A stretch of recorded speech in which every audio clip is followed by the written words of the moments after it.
Bom dia a todos, que Deus abençoe a presença de cada um aqui. Estamos no nosso segundo dia de palestras, segunda palestra do dia, e agora nós teremos Daniel Valério participando aqui conosco, com o assunto e o tema a natureza humana de Cristo. Queremos agradecer aos internautas que estão participando e assistindo conosco. Que Deus abençoe a cada um de vocês que estão aqui e que estão nos assistindo ao vivo. Que Deus abençoe a todos. Seguimos agora com Daniel Valério. Bom dia. Maranata. O Senhor logo vem. Amém. Irmãos, vocês não têm noção da felicidade que eu estou tendo. Ontem, quando o pastor Paulo Cordeiro começou a pregar, eu vi que o assunto era o mesmo que eu ia pregar. Houve uma complementação de assuntos, não sei se vocês perceberam. Agora pela manhã, o pastor Paulo chega aqui para nós o seguinte: hoje eu não vou fazer o que eu ia fazer hoje, hoje eu vou estar passando outro tema. Para nossa surpresa, o que era? Lá no finalzinho, sobre a natureza humana de Cristo, justamente o texto, o tema que eu vou também estar passando. Isso me mostra, sabe o que, irmãos? É Deus guiando esse encontro. Deus seja louvado. Nada do que foi feito aqui foi combinado. Nada foi combinado. É Deus guiando. E para iniciar, irmãos, eu queria pedir aos irmãos, não precisam nem abrir suas Bíblias. É uma história que muitos conhecem. Está lá em Mateus 17, a partir do versículo 14, na qual um endemoniado, o pai de um filho que estava endemoniado, ele pede para que seja expulso esses demônios, e os apóstolos, os discípulos não conseguem expulsar. Jesus vem, expulsa os demônios, e eles perguntam: mas mestre, por que nós não conseguimos expulsar esses demônios? No versículo 21 ele responde: porque existe uma casta de demônios que é expelida apenas com oração e jejum. O que eu quero dizer com isso, irmãos? O almoço vai atrasar. Mas ninguém vai ficar sem almoço. O que eu quero dizer é que no jejum tem um poder especial. Então não se preocupem com o almoço. O tema é longo, vou fazer de tudo para acelerar, mas não se preocupem com o almoço, tá bom? Natureza humana de Jesus. É um dos temas hoje que eu vejo assim mais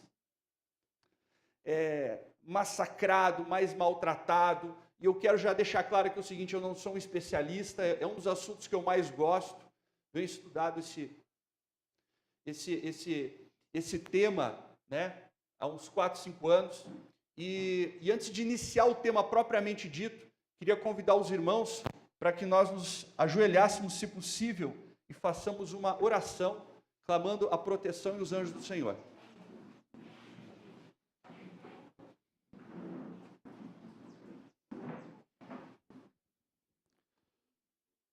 Santo, maravilhoso e poderoso Deus, amado Pai, nós que aqui estamos como teus filhos, prostrados de joelho perante a tua face, clamamos ao Senhor agora a presença do teu Espírito e de teus anjos. Não permita, ó Senhor, que nenhuma potestade do mal venha aqui interferir. Antes apenas, Senhor, que teu Espírito e teus anjos estejam aqui presentes. Que essa palestra ela possa encontrar os sinceros e que aqueles que desejam mais conhecer sobre ti, que tenham a sua mente e seu coração aberto. Guia-nos, Senhor, na tua verdade. Capacita esse pobre vaso quebrado e que nada que saia da minha boca venha do coração de pensamento humano, mas que tudo venha, Senhor, do alto para a honra e glória única e exclusiva do teu nome. Em nome de Cristo Jesus, Senhor, amém. Vamos lá. Eu tenho preparado essa exposição faz bastante tempo, ela não está pronta, tá? Ela não está pronta, ela vai ser dividida em 2 palestras. Quando ela ficar pronta, eu estimo que ela deva dar umas 7 palestras, eu acho, tá? Tem muitas coisas que têm que ser acrescentadas ainda, melhoradas. Como eu disse, eu não sou um especialista e eu não quero que você entenda como isso sendo a última palavra. O que o irmão Daniel Valério falou está certo e deu. Não. Isso aqui são premissas na qual nós vamos estudar sobre um ponto de vista, talvez, que muitos aqui não tenham visto ainda. O que são premissas, irmãos? Ela é a base, ela é o fundamento de uma casa, é onde você constrói a sustentação. Então, nós precisamos construir premissas primeiro, antes de entrarmos no assunto propriamente dito, para não termos os problemas que o pastor Paulo aqui colocou. Não adianta nós entrarmos, por exemplo, num ping-pong de textos. Eu jogo um texto daqui, a pessoa joga um texto de lá. Eu jogo um daqui, ela joga um de lá. Nós temos que entender o cerne, o contexto. Então, assim, são 7 premissas. Antes de estudar esse tema, nós precisamos entender algo. O que é uma posição oficial da IASD? Qual a posição da IASD sobre esse tema hoje? Quem crê diferente da maioria dissidente pode ser disciplinado ou até removido do hall de membros? Já tivemos em algum momento algum entendimento diferente hoje? Quando esse entendimento mudou e por quê? E como crê um pós-lapsariano? Primeiro, antes de estudarmos o tema propriamente dito, existem 4 subpremissas. É necessário estudar? Porque muitos dizem que não faz diferença, eu só tenho que aceitar Jesus e deu. Preciso entender a definição de pecado. Sem entender a definição de pecado, eu aconselho, não entre em discussão de natureza humana de Cristo. Entender o grande conflito, e entender que faz parte da terceira mensagem angélica. Se é necessário, mensagens escolhidas 1, página 244.1. As paginações aqui são do site EGW Writings, tá? Não são da paginação do livro. A humanidade do Filho de Deus é tudo para nós. É tudo. É a corrente de ouro que liga nossa alma a Cristo e por meio de Cristo a Deus. Isso deve constituir o nosso? Será que o Espírito Santo está nos incentivando a estudar o tema ou não? É óbvio. Cristo foi um homem real, deu prova de sua humildade, tornando-se homem, entretanto, ele era Deus na carne. Quando abordamos esse assunto, bem faremos em levar a sério as palavras dirigidas por Cristo a Moisés, junto à sarça ardente. Tira as sandálias dos pés, porque o lugar que estás é terra santa. Devemos aproximar-nos desse estudo com a humildade de um discípulo de coração contrito. E o estudo da encarnação de Cristo é um campo frutífero que recompensará o pesquisador. Então você está sendo convidado a estudar o tema. E não ficar apenas com o que disse o irmão Daniel Valério, ou apenas com o que disse o pastor Paulo. Você está sendo convidado a estudar. E estudar é debruçar a cabeça sobre os livros, ver vídeos, ver palestras das duas posições. Eu não estou dizendo aqui para você apenas focar numa posição. Não, você tem que ver as duas. Tem que estudar. Definição de pecado. O que é pecado? Nossa única definição de pecado é aquela dada na palavra de Deus, quebrantamento da lei. É o efeito de um princípio em conflito com a grande lei do amor, que é o fundamento do governo divino. Muitos dizem que nós não podemos nos basear nisso porque Ellen White não era o quê? Uma teóloga. Certo? Eu concordo, ela não era teóloga, mas ela foi inspirada pelo autor da Bíblia. É o mesmo espírito. Para mim é superior a qualquer teólogo. Superior. Então, para mim, o que o Espírito Santo, e eu não falo aqui a irmã White, o que disse o Espírito Santo aqui é nossa única, não há outra. Respeito aqueles que têm um outro posicionamento, mas essa é a verdade única e absoluta com relação à definição de pecado. Não existe outra. O apóstolo nos dá a verdadeira definição de pecado. O pecado é transgressão da lei. É inevitável que os filhos sofram as consequências das más ações dos pais, mas não são castigados pela culpa deles. Natureza pecaminosa, irmãos, não é pecado. Eu vou falar perto da câmera. Natureza pecaminosa não é pecado.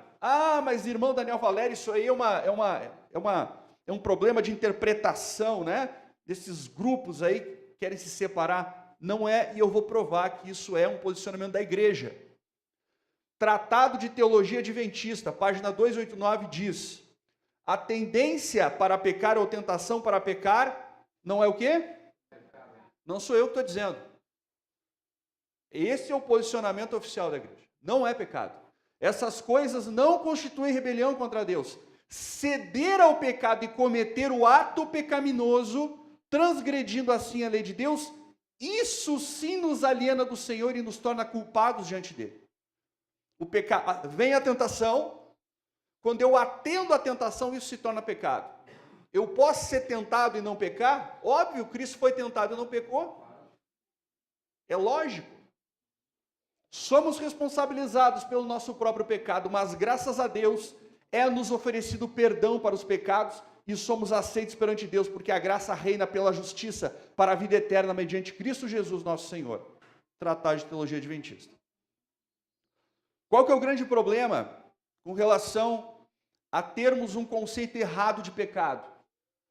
Pecado, natureza pecaminosa, e pecado, quebrantamento da lei. Se eu creio que pecado é natureza pecaminosa, necessariamente eu tenho que ter um Jesus o quê? Pré-lapsariano, porque ele não poderia nunca vir com a minha natureza pecaminosa, porque senão ele estaria cometendo pecado. Agora, pecado quebra da lei me permite ter um Cristo pós-lapsariano, porque ele poderia vir com natureza pecaminosa e não pecar. Nesse caso, como Cristo é pré-lapsariano, ele está um andar acima de mim, eu posso ser salvo sem ter concluído todo o processo de santificação. É aquele conceito, você faz o seu melhor e Jesus vem e completa. Isso não é bíblico. Agora, no caso de pecado, quebra da lei, eu posso ter um Cristo pós-lapsariano, eu posso ter o quê? Eu posso obter vitória sobre o pecado, porque ele foi homem como eu e venceu. Logo, se ele venceu, eu posso vencer também como? Me utilizando dos mesmos métodos que ele usou. Neste caso, eu acabo chegando numa definição de um caminho de um evangelho evangélico, aonde a salvação é focada apenas na justificação e não é necessário santificação. Ela é só um detalhe, se você tiver alguma coisa boa, se você ganhar alguma coisa boa, tudo bem, mas não é necessário para a salvação. Já aqui nós temos o evangelho eterno, que é onde a pessoa vence o pecado como Cristo e ela ganha a salvação não porque ela teve boas obras, mas porque ela andou com Cristo e automaticamente ela tem as obras de Cristo. Grande conflito, outra premissa, tá? Nós estamos nas subpremissas. Satanás declara que é impossível aos filhos e filhas de Adão cumprirem a lei de Deus. Irmãos, quando eu fui colocar o conceito da natureza humana de Cristo dentro do conceito do grande conflito, para mim ficou tudo claro. Por quê? Por isso acusou Deus de falta de sabedoria e amor. Se não poderiam cumprir a lei, então a falha estaria onde? No legislador. Homens que se encontram sob o controle de Satanás repetem essas acusações contra Deus, afirmando que os homens não poderão cumprir a lei de Deus. Quem que no céu disse que não pode cumprir a lei de Deus? Satanás. Cristo vem aqui para provar o quê? Que é possível quem cumprir? Aos filhos e filhas de Adão. Não é Adão antes da queda. Uma vez eu ouvi alguém falando que Cristo veio aqui para mostrar que Adão ele não teria caído. Não tem lógica isso. Porque o plano da redenção, o livro História da Redenção, que faço questão que todos leiam, explica essa questão do grande conflito. Há uma acusação no céu de que os filhos e filhas de Adão... Quem aqui que é filho e filha de Adão? A acusação é para vocês e para mim também. É para nós a acusação. Então Cristo ele vem como um filho e filha de Adão e vence. Ele vence, ele trilha o caminho e ele chega do outro lado e diz: filho, vem agora, mas para você vencer, você tem que trilhar exatamente o caminho. Somente desta forma você será um vencedor. Então, se você não entender o grande conflito, não entender o que é pecado, você não vai ter um conceito abrangente e você não vai conseguir entender a natureza humana de Cristo. Satanás declarou que demonstraria ante os mundos criados por Deus e perante as inteligências celestiais que é impossível guardar a lei de Deus. Lembra o que dizia aqui o outro slide? Ó? Quem que repete isso? Homens que se encontram sob o controle de Satanás repetem isso. Se você é alguém falando que não pode guardar a lei de Deus, ore por essa pessoa, porque essa pessoa está sob o controle do inimigo e muito provavelmente não sabe. não é para pegar tudo que a gente está falando aqui, pegar os livros e sair batendo na cabeça dos irmãos. É como eu digo, isso aqui, tudo que está sendo passado, é para cada um de nós. A própria imagem de Deus tem que ser reproduzida na humanidade. A honra de Deus, a honra de Cristo, acha-se envolvida no aperfeiçoamento do caráter de seu povo. Irmãos, é a honra de Deus de Cristo. Deus disse para o universo: a minha graça é poderosa, universo. É mais poderosa que essa natureza que Satanás implantou nessas criaturas. E mesmo em carne pecaminosa, a minha graça atua, trabalha e transforma. É isso que está em pauta. Fala, irmão.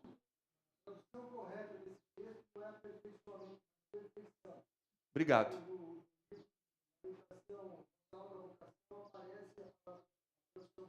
Perfeição. Perfeição. O irmão está falando aqui que a tradução correta desta palavra não é aperfeiçoamento, é perfeição. Melhor ainda. Não resta dúvida. Faz parte da terceira mensagem angélica. O que, irmão? Natureza humana de Jesus faz parte da terceira mensagem angélica? Faz. Olha só. Caminho consagrado à perfeição cristã, Pastor Jones. Cristo Jesus, sendo em forma de Deus, se despojou a si mesmo, tomando a forma de servo, feito semelhante a homens. Foi feito semelhante aos homens como são, precisamente onde estes estão. Como que Ellen White chamava esses homens? Vocês lembram? Lembram? Os incomparáveis encantos de Cristo. O verbo foi feito carne, participou do mesmo, da mesma carne e sangue, da que são participantes os filhos dos homens, na condição na qual estão desde que o homem caiu no pecado. É desde que o homem caiu no pecado. Eu ouvi uma vez um comentário de um irmão, ele dizendo o seguinte: sim, Cristo veio como Adão depois do pecado, mas quanto tempo depois do pecado? A resposta está lá em Desejado de Todas as Nações. Depois de 4.000 anos. Ele veio desde que o homem caiu no pecado. Outro texto. Haveria ficado no meio do caminho, se ele não fosse de mulher. Se houvesse nascido de outra coisa que não fosse mulher, haveria ficado no meio do caminho. O que haveria significado em realidade a total impossibilidade de remir os homens do pecado. Se Cristo ele não vem, se ele não fosse filho de mulher, nascido da carne, não conseguiria ser o nosso Salvador. Como poderia enfrentar a serpente em seu próprio terreno, precisamente ali de onde entrou o pecado nesse mundo? Como? Não teria como. Sendo nascido de mulher, pode seguir o rastro do pecado até as origens da sua fonte de entrada no mundo, através da mulher.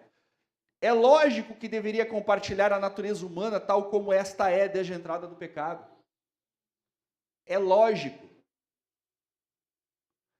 Temos visto que Cristo, sendo feito de mulher, alcançou o pecado na mesma fonte de sua entrada original neste mundo, e que era preciso que fosse feito de mulher a fim de alcançar este fim.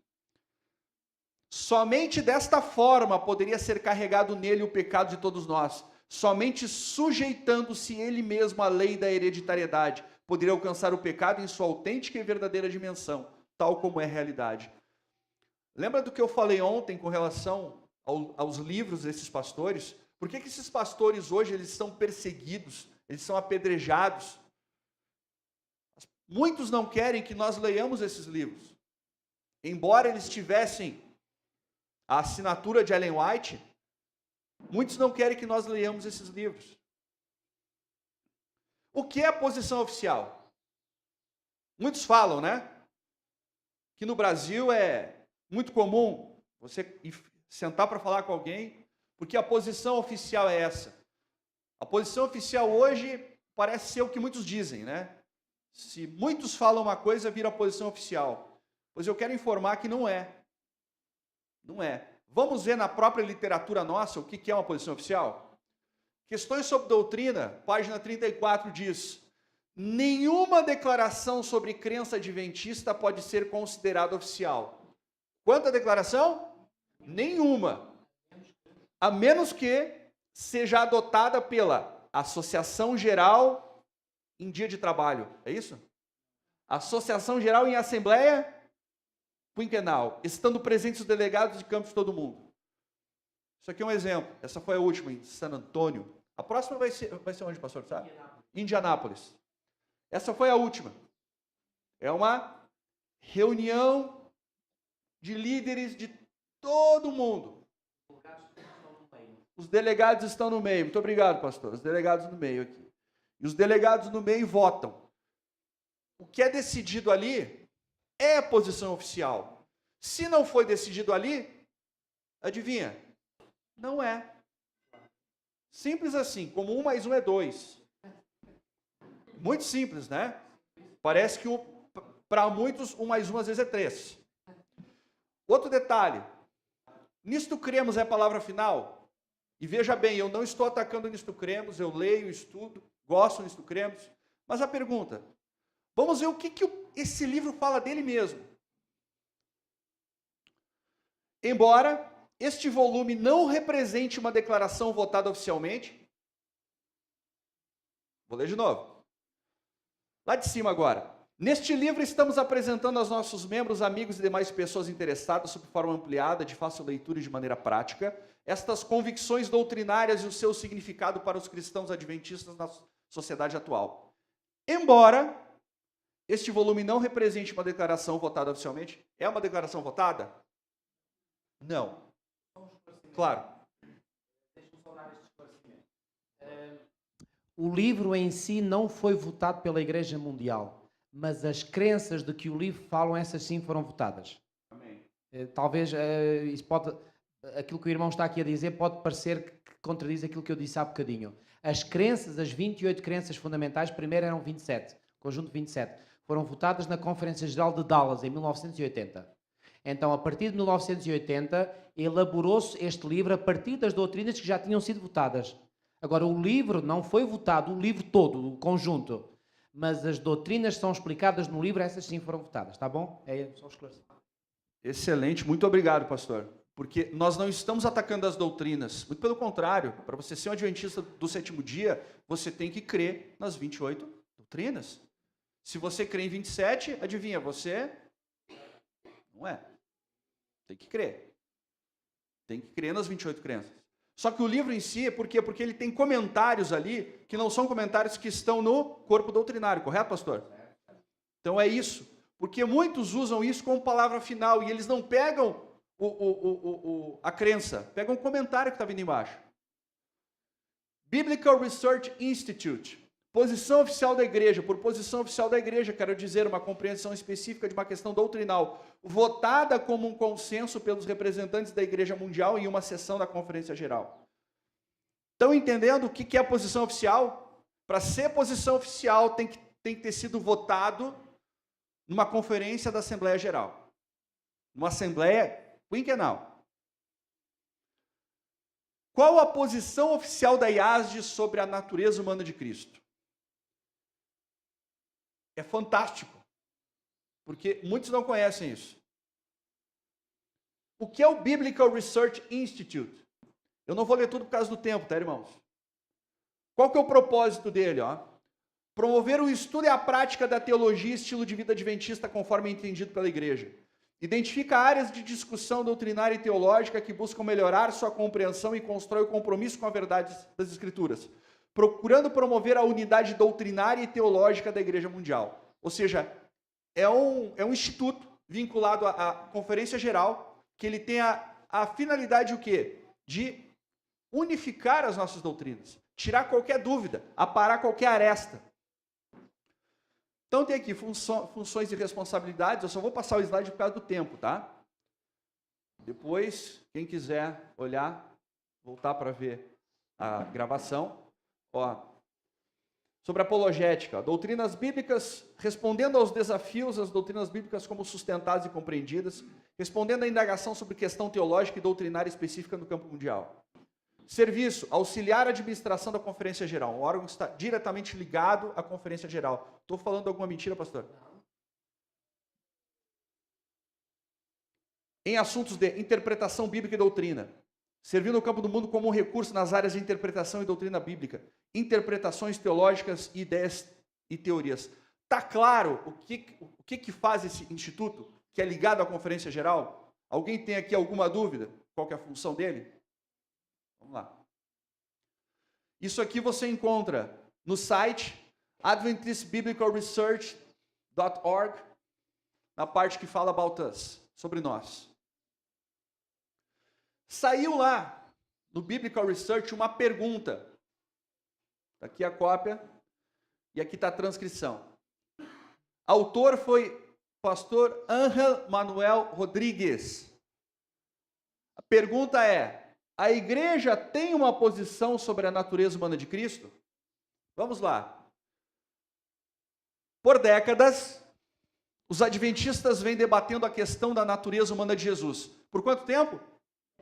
Por décadas. O que está em vermelho embaixo ali? Foi resolvido? Precisa explicar, trazer um professor de português, trazer um intérprete de língua viva. Desculpa. Precisa, irmãos? Foi resolvido ou não?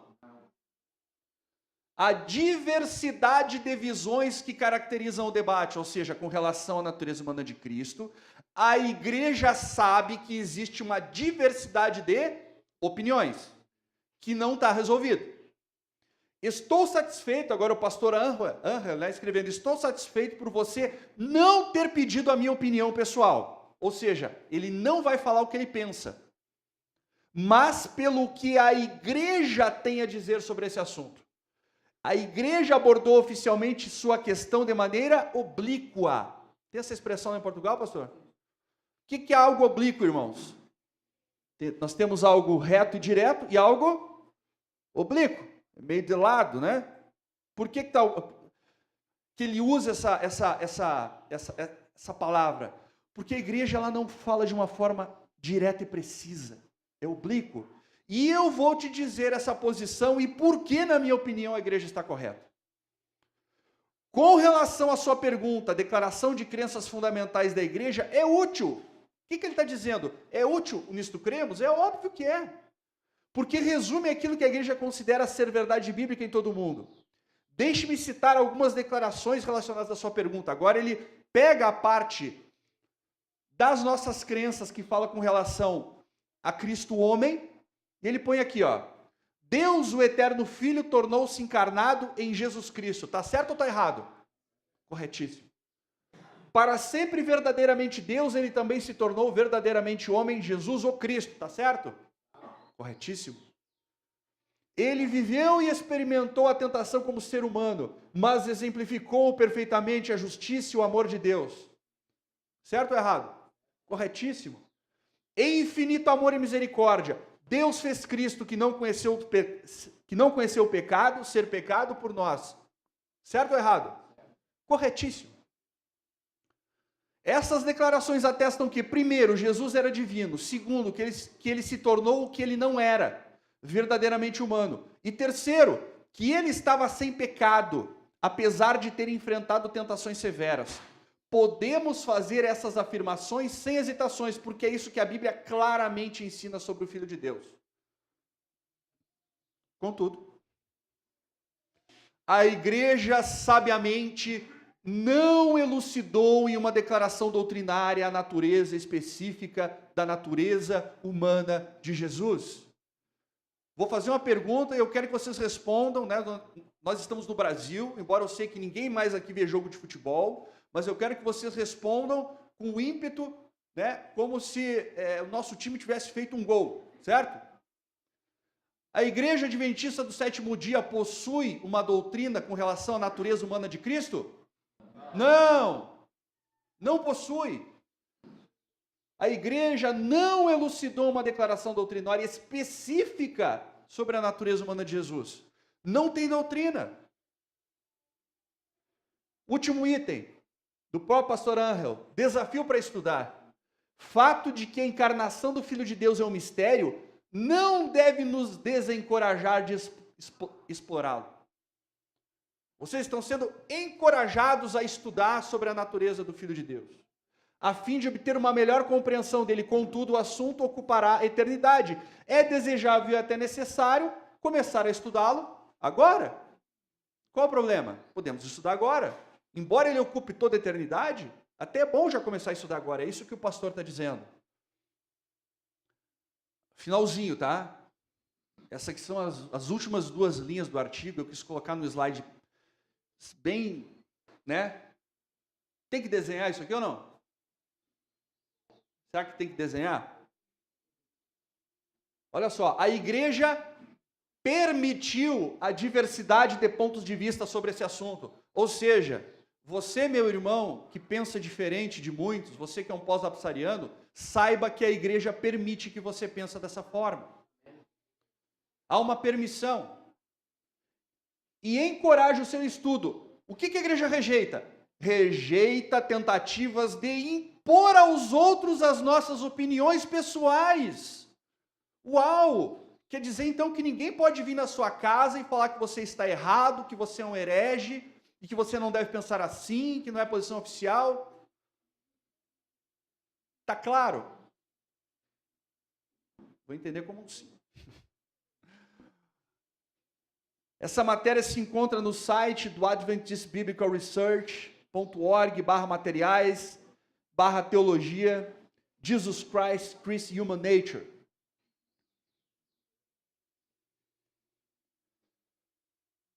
Grande conflito. Quem lê, entenda, tá? Aqui no Brasil a gente fala que a gente joga para cima o chapéu, né? E quem servir, pega, né? Apesar de achar-se a Bíblia cheia de advertências contra os falsos ensinadores, muitos há que estão prontos a confiar ao clero a guarda de sua alma. Existem hoje milhares de pessoas que professam ser religiosos e, no entanto, não podem dar outra razão para os pontos de sua fé a não ser haverem sido assim instruídas por seus dirigentes espirituais. Ela está dizendo que muitas pessoas, você chega e pergunta qual a sua opinião, meu caro amigo pastor, padre, ministro, qual que é a minha opinião sobre esse assunto? Estão entendendo o que ela está dizendo? Eu só estou simplificando. Passam pelos ensinos do Salvador quase sem os notar. Depositam implícita confiança na palavra de quem? Dos ministros. São, porém, infalíveis os ministros? O senhor é infalível, pastor? Conhece algum infalível? Também não. Graças a Deus. Infalível só Jesus. Como poderemos confiar a nossa alma à sua guia, a menos que saibamos, pela palavra de Deus, que são portadores de luz? Veem que a verdade para esse tempo é claramente apresentada na Bíblia e sentem o poder do Espírito Santo acompanhando sua proclamação. Permitem, todavia, que a oposição do clero os desvie da luz. Quem que está desviando quem da luz aqui? O líder. Está desviando aquele que não estuda. Embora a razão e a consciência estejam convencidos, estas almas iludidas não ousam pensar diferente do ministro. O pastor falou, está falado. Se falar diferente, né? Não pode falar diferente. Em seu discernimento individual, os interesses eternos são sacrificados à incredulidade, ao orgulho e ao preconceito de outrem. Muitos são os meios que Satanás opera pela influência humana, a fim de enlaçar os seus cativos. Atrai-se multidões, ligando-as pelos laços da afeição aos que são inimigos da cruz de Cristo. Seja qual for esta ligação, que ela pode ser como? Paternal, entre pais e filhos, filial, entre irmãos, conjugal, marido e mulher, ou social, entre irmãos da igreja, o efeito é o mesmo. Os inimigos da verdade exercem a sua força no sentido de reger a consciência, e as almas postas sob seu domínio não têm coragem ou independência suficientes para obedecer às suas próprias convicções do dever. Quem lê, entenda. Pergunta, premissa 4, quem crê diferente da maioria é dissidente, pode ser disciplinado ou até removido? Vamos lá. Razões para a disciplina, manual da igreja. Razões pelas quais os membros estarão sujeitos à disciplina são, nós temos várias. Eu pus aqui as duas razões mais básicas, né? Mais assim que são usadas hoje em dia para disciplina e remoção de irmãos que são pós-apsarianos. E eu falo isso com fundamento. Eu conheço inúmeros casos de pessoas que estão sendo removidas porque creem diferente da maioria. Primeiro, negação da fé nos fundamentos do evangelho e nas crenças fundamentais da igreja ou no ensino de doutrinas contrárias a elas. Ponto 11. Persistente recusa em reconhecer a autoridade da igreja devidamente constituída ou em não se submeter à ordem da disciplina da igreja. Primeiro ponto, negação da fé nos fundamentos. Mas aqui é que vem o ponto. Se a igreja não tem, e aqui eu peguei a própria frase tirada lá do Biblical Research, mas se a igreja não elucidou em uma declaração doutrinária a natureza específica da natureza humana de Jesus, se a igreja não fez, ser pós-apsariano é quebra de princípio ou fundamento? Não. Não é. Questão 11. Persistente recusa em reconhecer a autoridade da igreja. Mas se a igreja rejeita tentativas de impor aos outros as nossas opiniões pessoais, ou seja, eu não posso me utilizar do carteiraço para forçar a pessoa a pensar do jeito que eu quero. Se não aceitamos uma opinião pessoal, mesmo que seja de alguém credenciado, quem lhe entenda, estaríamos descumprindo o item acima? Se alguém vem com autoridade e diz que eu tenho que mudar aquilo que eu creio porque ele é superior, eu estou descumprindo? Eu estou quebrando o manual? Exatamente, quem está quebrando é ele, porque a igreja ela se opõe a isso que ele está fazendo. Exatamente. E aqui no Brasil nós chamamos isso de abuso de poder. Exatamente. Não sei como chama em Portugal. Aqui é abuso de poder. Tem outros que usam outra expressão que eu não vou usar. Princípio da legalidade. A minha formação é jurídica. Tem um irmão aqui também que é advogado, que não me deixa mentir. Princípio da legalidade, isso aqui é um dos princípios básicos do direito mundano, chamado nullum crime, nulla pena sine lege. Nenhum crime será punido sem que haja uma lei. Está no artigo 5º, inciso 2º da Constituição. Isso é uma garantia, irmão, que você pode chegar em casa e você não vai receber uma multa porque você jogou um pedaço de papel no chão. A não ser, é claro, que exista uma lei que diga, a partir de hoje será multado quem jogar o papel no chão. Estão entendendo o princípio? Não existe crime sem uma lei anterior que a defina. Não há pecado sem lei. Pense o seguinte, você está de carro dirigindo e de repente você pega uma casca de... você abre uma banana, come ela e joga para fora. E um guarda de trânsito vê. E ele manda uma multa para você, multa de R$200 por jogar casca de banana. Aí você olha aquilo, não tem base jurídica. É lícito você receber uma multa por isso ou não? Por quê?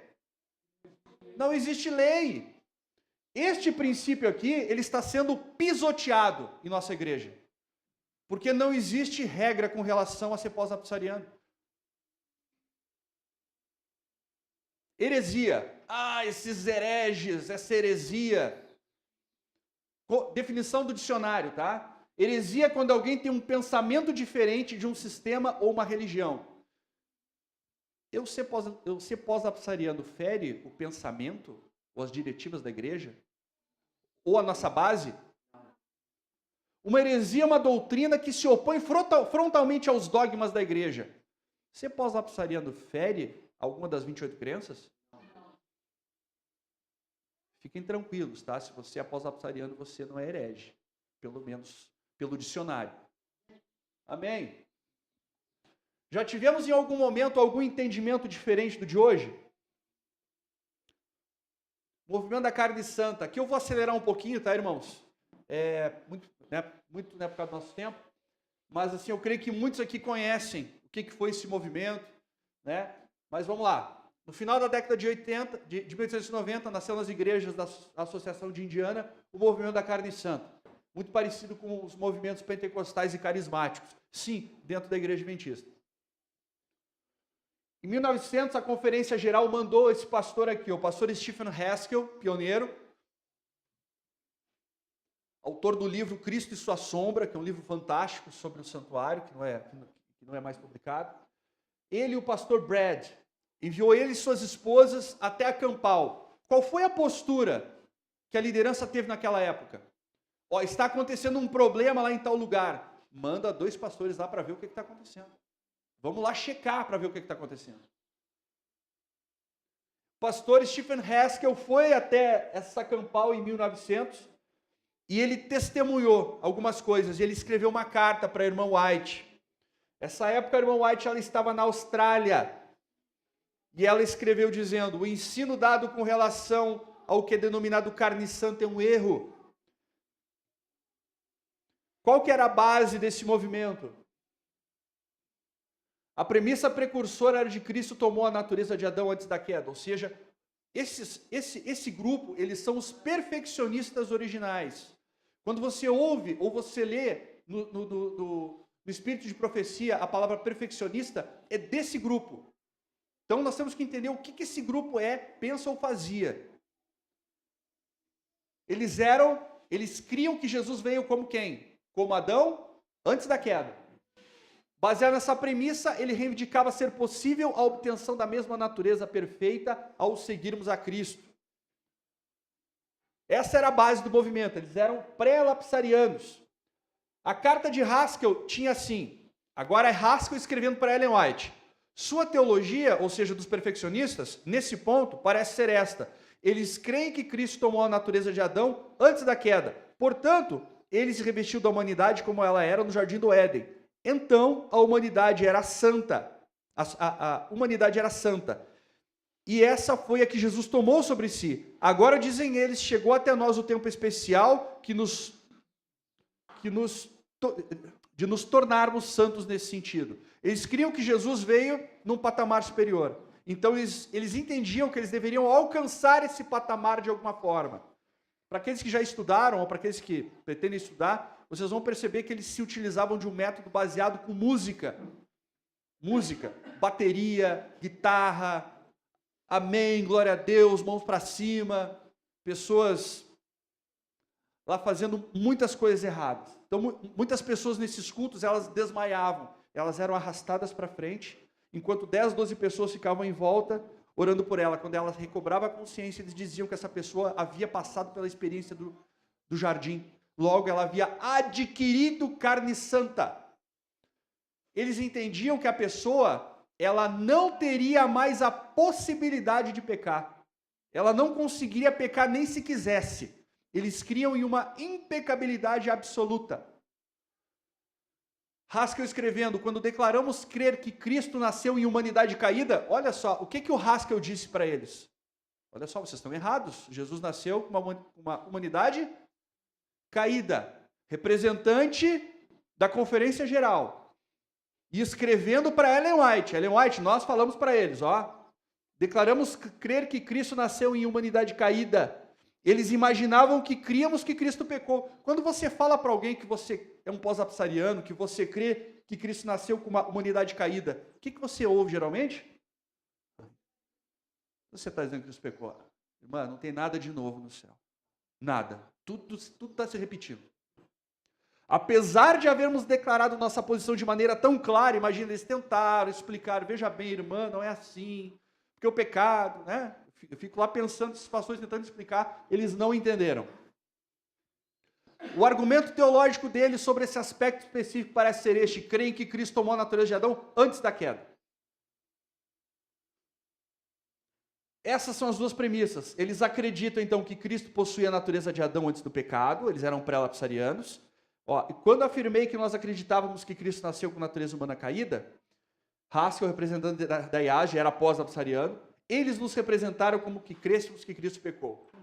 Estão vendo alguma similaridade com o que está ocorrendo hoje? É claro, né? É claro. Haskell havia escrito na Signs of the Times: ele, Cristo, não veio a este mundo e se tornou e tomou sobre si mesmo a condição de Adão. mas desceu mais e mais baixo para encontrar o homem onde ele estava, enfraquecido pelo pecado, poluído por sua própria iniquidade. Deixa eu fazer uma pergunta para vocês. O fato de Cristo, né, de nós entendermos que Cristo, ele veio numa condição de carne pecaminosa como a nossa, ou seja, ele se rebaixando até onde nós estamos, isso desmerece ou favorece o plano da salvação? Favorece, porque é amor, irmãos. Deus, em sua misericórdia, ele está mostrando que ele não mede esforços para salvar o homem. Eu não vejo qual o problema de entender isso. Isso glorifica, isso dá mais razão ao processo salvífico. Ellen White definiu os ensinamentos do movimento Carne Santa como estranha doutrina, teorias e métodos errôneos, uma deplorável invenção do pensamento humano preparada pelo pai da mentira. Na Assembleia Geral, naquele tempo as assembleias não eram de 5 em 5 anos, né? A igreja não era tão grande, então dava para fazer anualmente. Em 1901, o pastor, adivinha, o pastor Wagner foi convidado pela Assembleia para refutar essa doutrina. Wagner, vem cá que tu é o cara que tu vai refutar isso aqui. E muitos apedrejam Wagner e Jones até hoje. Então ele foi chamado para confirmar. Vamos ver o que ele fala. Isso aqui é parte do sermão dele, tá? Existe o sermão todo na internet. No meio do sermão, inclusive, nós temos os amém. A congregação, ele fala amém, amém. Vocês não percebem que a ideia de que a carne de Jesus não era semelhante à nossa necessariamente envolve a ideia da Imaculada Concepção de Maria? Eu vou pular, tá, irmãos? É a perfeita manifestação da vida de Deus em sua imaculada pureza na carne pecaminosa. É isso que ele está dizendo, que Cristo ele se manifestou como? Em carne pecaminosa. Irmãos perfeccionistas de Minneapolis, não foi em carne santa que Cristo veio em carne pecaminosa. Oh, não é mesmo uma maravilha? Cristo estabeleceu a vontade de Deus na carne e assim provou que a vontade de Deus pode ser realizada em qualquer humana e pecaminosa carne. Mas antes de tudo, esta maravilha precisa ser realizada no homem pecaminoso, não simplesmente na pessoa de Cristo, mas em Jesus Cristo reproduzido e multiplicado em seus milhões de seguidores. Jesus nos concede a experiência de seu poder na carne pecaminosa, para calcar a pés e tornar submissa a sua vontade a essa carne pecaminosa. Não importa que nossa herança pode ter sido em natureza, o Espírito de Deus tem poder sobre a carne pecaminosa e pode reverter completamente tudo isso e tornar-nos participantes da natureza divina.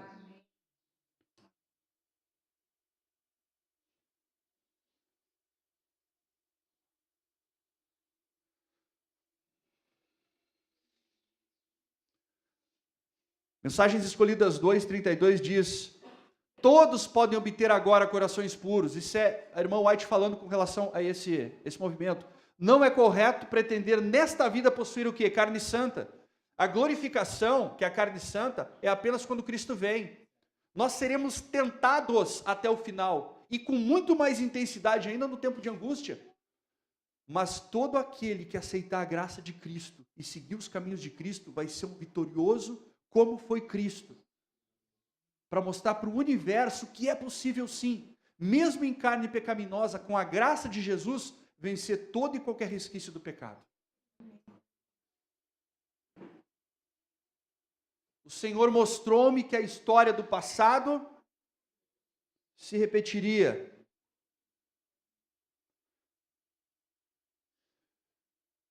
Irmãos, no passado esse movimento ele era chamado de movimento da carne, e hoje esse movimento existe ainda, só que ele está maior. Só que ele não chama mais movimento da carne santa. Eu classifiquei de movimento da carne podre. Porque é uma contrafação, irmãos. O diabo está usando o mesmo argumento teológico, que Cristo tem algum tipo de vantagem para que você não busque algum tipo de santificação. No passado, você tinha que procurar alcançar aquela perfeição aqui, que nos é impossível. Como aquilo foi desmascarado? Ah, então tá, então eu não vou mais para cá, então eu não vou mais para a direita, eu vou para onde? Eu vou para a esquerda, eu vou para o outro lado. Não é mais carne santa, tá? Agora você vai pecar até o final. É o movimento da carne podre, de que você vai ser sempre um pecador. Quando este entendimento mudou e por quê? Quando que o entendimento da igreja... Ficou claro para vocês que a igreja, no tempo de Ellen White, tinha um entendimento de que Cristo veio com carne pecaminosa? Ficou claro isso? Quando que mudou isso?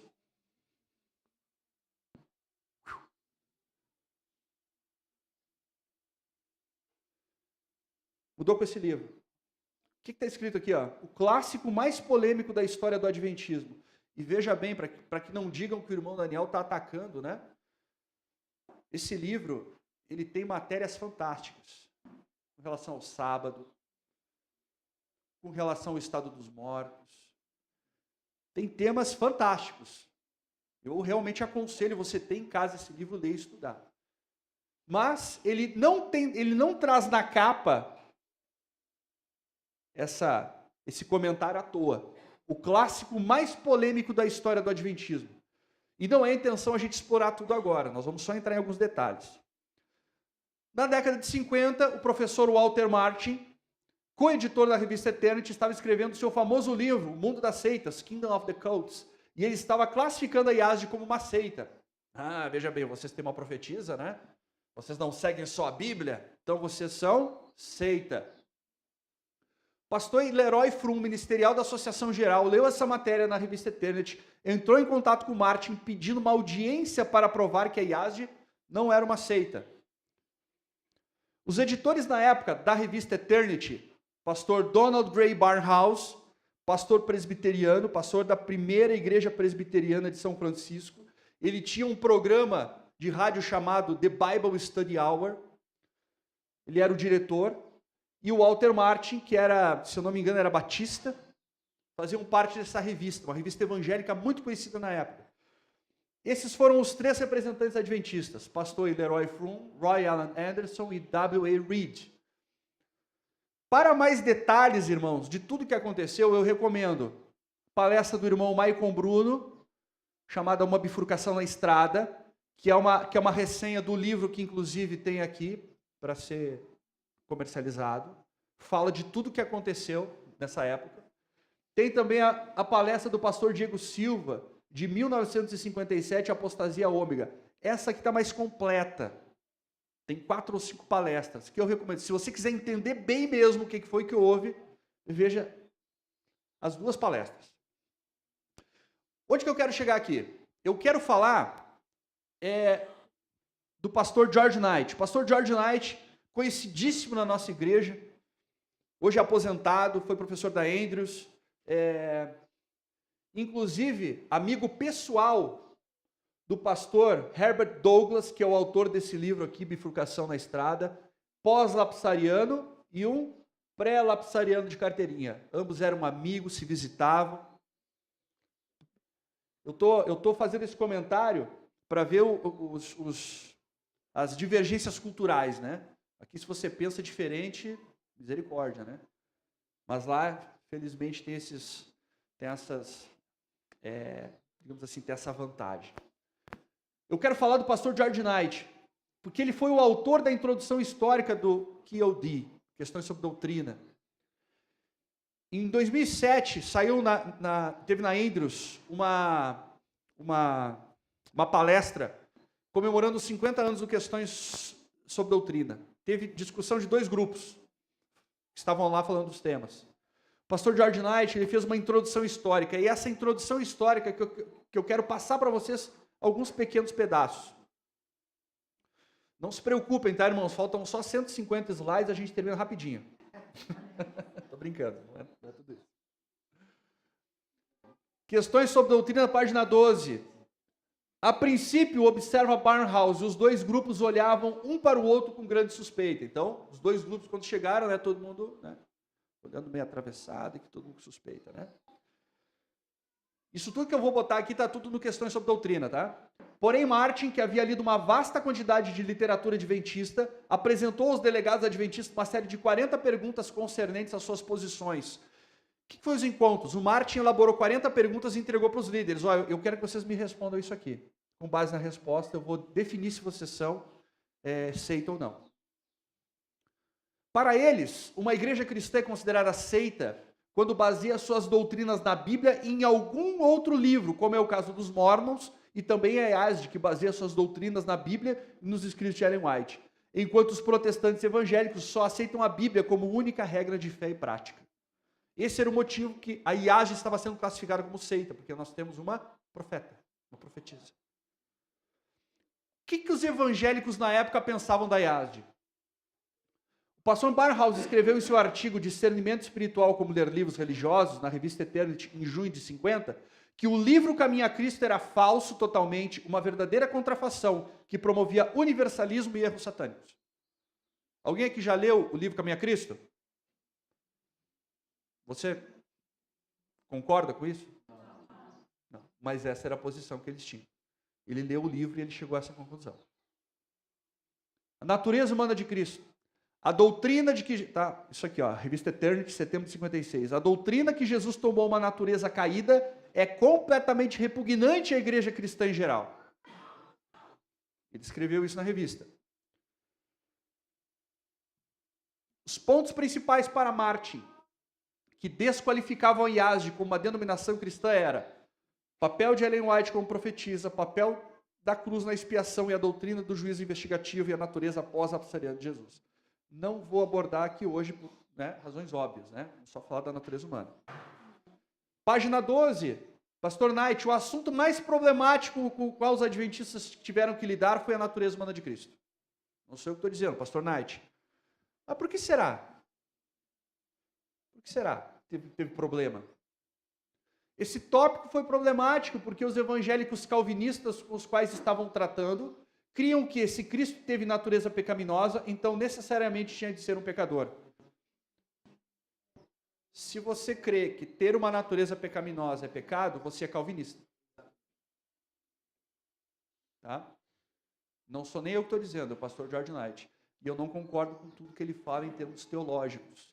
Mas aqui ele está sendo um historiador. E se era um pecador, não poderia ser um salvador. Esse era o raciocínio que era feito.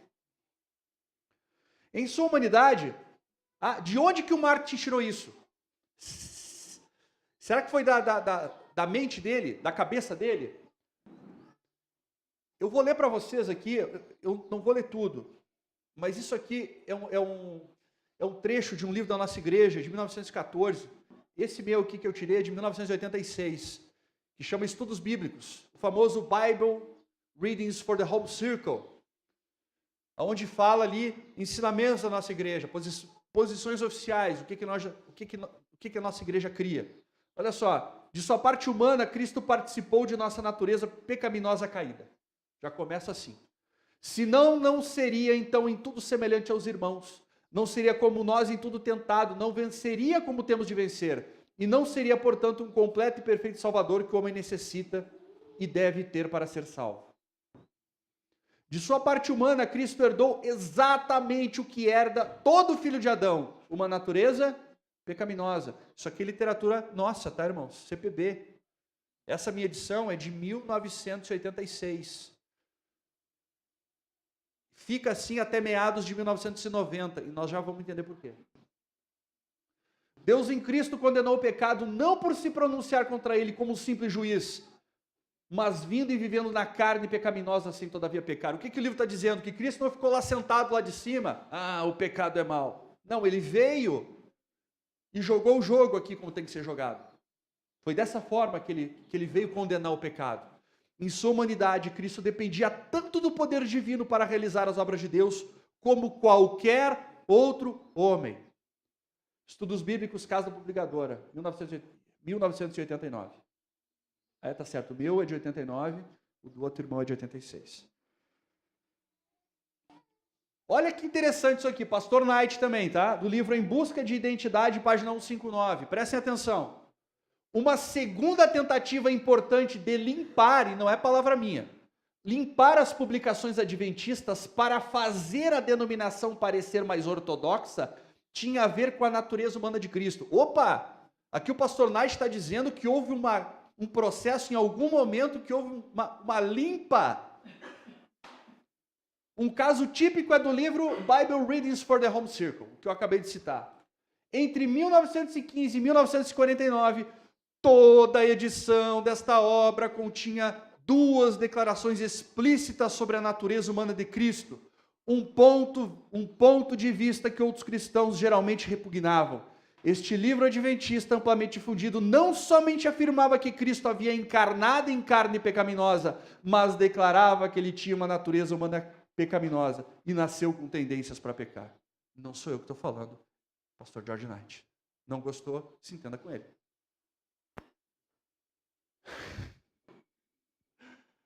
Olha que interessante, mesmo livro, Em Busca de Identidade, página 1960. A nova edição, ou seja, depois de 49, a nova edição suprimiu os comentários sobre a natureza pecaminosa e as tendências pecaminosas. Além de comentar que até que ponto Cristo é semelhante a nós, é um mistério da encarnação que os homens nunca conseguirão resolver. Teve mudança?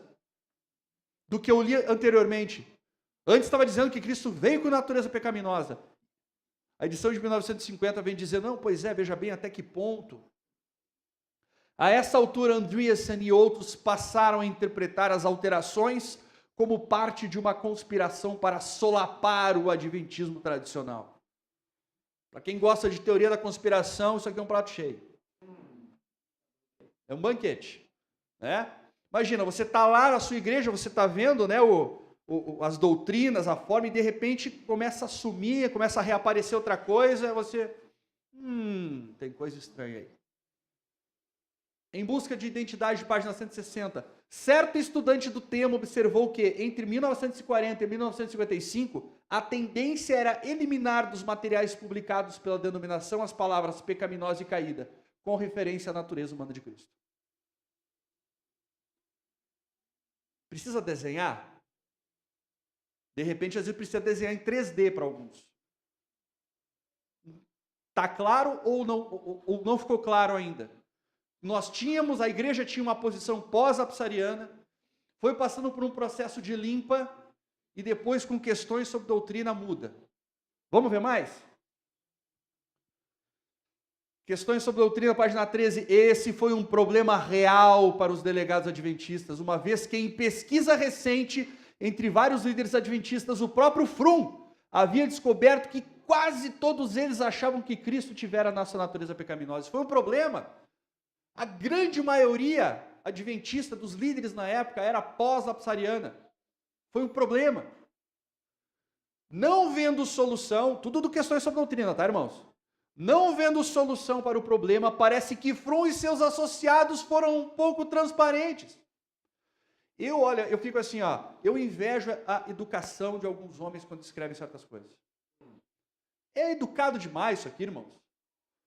Parece que Frum e seus associados foram um pouco transparentes quanto à posição da denominação sobre o tópico desde meados de 1890. De acordo com Barnhouse, os líderes adventistas haviam dito a ele e a Martin que a maioria da denominação sempre sustentou a natureza humana de Cristo como sem pecado, santa e perfeita, a despeito do fato de que alguns dos seus escritores ocasionalmente têm impresso material com um ponto de vista contrário, inteiramente repugnantes à igreja de maneira geral. A igreja, olha só, pensa na situação, a igreja, 90% cria de uma forma. Aí vem os representantes e dizem, não, a nossa igreja não crê assim, é só alguns que creem assim. Mas, de fato, a maioria pensava. Vou falar, foi mesmo, desonestidade, mentira. Porque falar que não sabia, não dá para dizer que, eles não sabiam, não dá. Em Busca de Identidade, página 171, parece que Frum, Anderson e seus colegas não foram totalmente francos. Quando deram a Martin e Barnhouse a opinião de que a esmagadora maioria nunca defendeu esses pontos de vista divergentes. Parece que eles não foram totalmente francos. Questões sobre doutrina, página 13. A desconfiança de que os delegados adventistas podem ter ocultado a verdade da posição tradicional adventista é aparentemente confirmada na seção do apêndice do livro Questões sobre Doutrina sobre a Natureza Humana de Cristo durante a Encarnação. No apêndice das citações de Ellen White, os autores acrescentam um título afirmando que Cristo assumiu uma natureza sem pecado. Estão entendendo o problema aqui ou não? Estou falando palavras minhas? Estou usando alguma base, algum tipo de líder, um pastor que é pós-lapsariano? Não, ele inclusive é pré-lapsariano. E esse título, qual título? Esse título aqui, ó. Assumiu a natureza humana sem pecado. Esse título é problemático, o George está dizendo. Pois implica que essa era a ideia de Ellen White, quando de fato ela foi bem enfática em declarar repetidamente que Cristo tomou a nossa natureza pecaminosa e que tomou sobre si a natureza humana caída, sofredora, degradada e contaminada pelo pecado. Uau! Irmãos, só é enganado hoje em dia quem quer. Só quem quer. Só quem quer ser enganado. Nós temos material, temos a internet, que é uma bênção. Podemos estudar, pesquisar. Antigamente nós não tínhamos acesso a tudo isso. Hoje em dia nós temos uma gama. Só vai se perder quem quer, irmãos. Só vai se perder, só vai trilhar o caminho errado quem quiser. Foi usado somente a base, né? A carta a Baker. Baker era um pastor, tinha umas ideias um pouco, né? Não vou entrar agora no caso de Baker. Mas numa carta que a irmã White escreve para Baker, ela diz: tenha cuidado, extremo cuidado ao se demorar sobre a natureza humana de Cristo. Não o apresente perante as pessoas como um homem com propensões para o pecado. Eu não tenho como falar agora. Tem um vídeo que eu fiz no meu canal, chamado A Carta a Baker, no canal Arauto do Juízo. Está lá, A Carta a Baker. Lá eu explico o que aconteceu aqui, o que estava acontecendo. Baker não estava ensinando pós-lapsarianismo, tá? Ele estava ensinando outra coisa, chamada adocionismo. Mas vejam lá.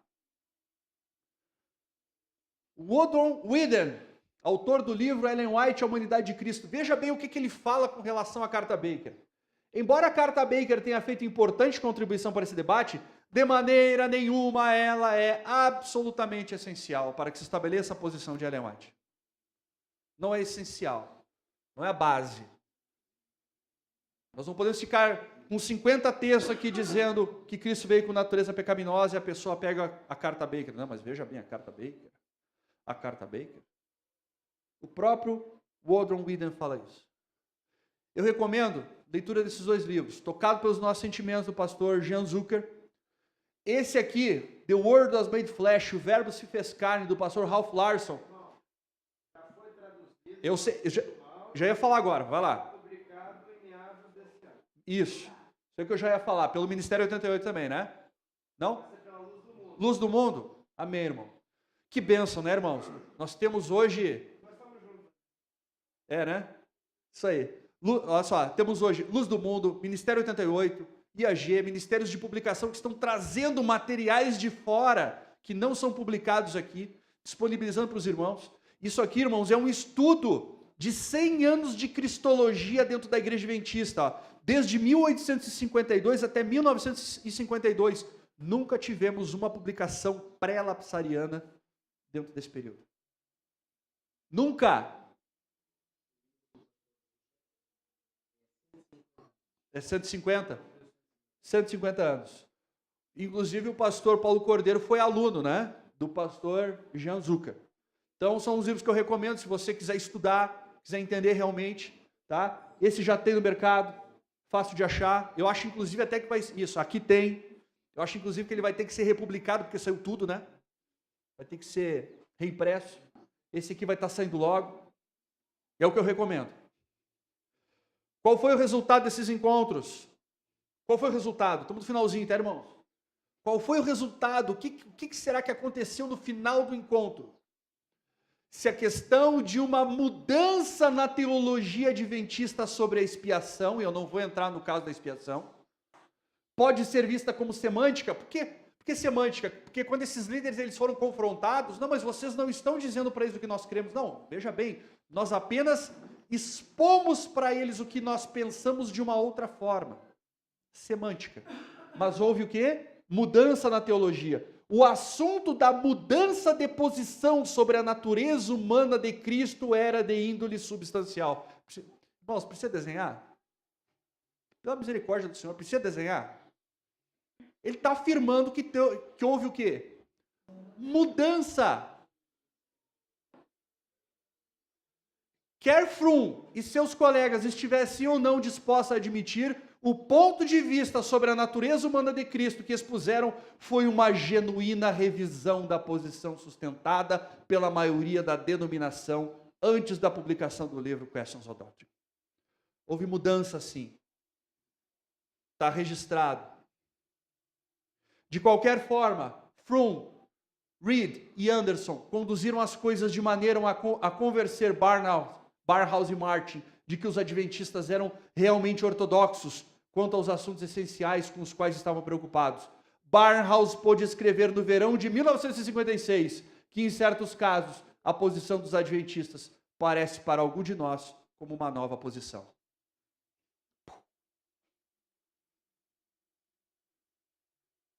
Uau!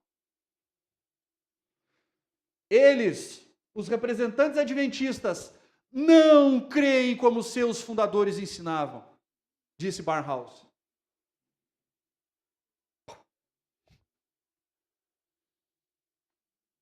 Está claro que a obra expiatória de Jesus não foi completada na cruz do Calvário. Eu não vou nem entrar nesse detalhe, porque ataca o santuário isso aqui de uma forma que vocês não têm noção. E que ele está desde 1844 executando a segunda fase de sua obra expiatória no lugar santíssimo. Eles acreditam que Jesus, desde sua ascensão, está ministrando os benefícios de sua expiação feita na cruz. Eles não creem mais como seus fundadores ensinavam. E agora, para finalizar, uma pequena tipologia para quem gosta. Quero agradecer aqui o meu irmão Odair Faria, que está ali. Né? Muito obrigado, irmão, por ter me passado essa tipologia linda, maravilhosa. Meu irmão, que eu tenho muito respeito, é um estudante da palavra de Deus. Quem lembra, em Números 26, 9, os filhos de Eliabe, Nemuel, Datã e Abirão. Lembra da história? Quem lembra aqui? A rebelião deles. Foram os do conselho da congregação que contenderam contra Moisés e contra Arão no grupo de Coré, quando rebelaram contra o Senhor. E a terra abriu a sua boca e os tragou com Coré quando morreu aquele grupo, quando o fogo consumiu 250 homens, os quais serviram de advertência. A rebelião de Datã, Coré e Abirão tinham 3 líderes e eles tinham por trás deles quantos homens? 250. É isso que diz ali, né? Questões sobre doutrina, página 18. O manuscrito, depois de ter sido cuidadosamente estudado aqui na sede da Associação Geral por um grande grupo, foi enviado para a nossa liderança de todas as divisões do mundo. Além disso, foi para os professores de Bíblia de nossas faculdades, editores e de nossos maiores periódicos. As cópias também foram enviadas para os nossos líderes de uniões e associações locais da América do Norte. Ao todo, o manuscrito foi enviado para cerca de 250 líderes e eruditos da igreja. Para quem gosta de tipologia, Coré, Datã e Abirão. 250. O inimigo das almas tem procurado introduzir a suposição de que uma grande reforma devia efetuar-se entre os adventistas do 7º dia e que essa reforma consistiria em renunciar às doutrinas que se erguem como pilares de nossa fé e empenhar-se em um processo de reorganização. Se tal reforma se efetuasse, qual seria o resultado? Seriam rejeitados os princípios da verdade que Deus, em sua sabedoria, concedeu à igreja remanescente. Nossa religião seria alterada. Os princípios fundamentais que têm sustido a obra nestes últimos 50 anos seriam tidos na conta de erros, estabelecer-se-ia uma nova organização, escrever-se-iam livros de ordem diferente, introduzir-se-ia um sistema de filosofia intelectual. Os fundadores desse sistema iriam às cidades, realizando uma obra maravilhosa. É só a graça, é só a graça. É só aceitar Jesus que você está salvo. Irmãos, encerramos aqui a primeira parte. Teremos a segunda parte amanhã. Desculpem pelo tempo, mas é tudo para a honra e glória de Deus. Eu convido os irmãos agora aqui de pé, curvamos as nossas faces, façamos uma oração.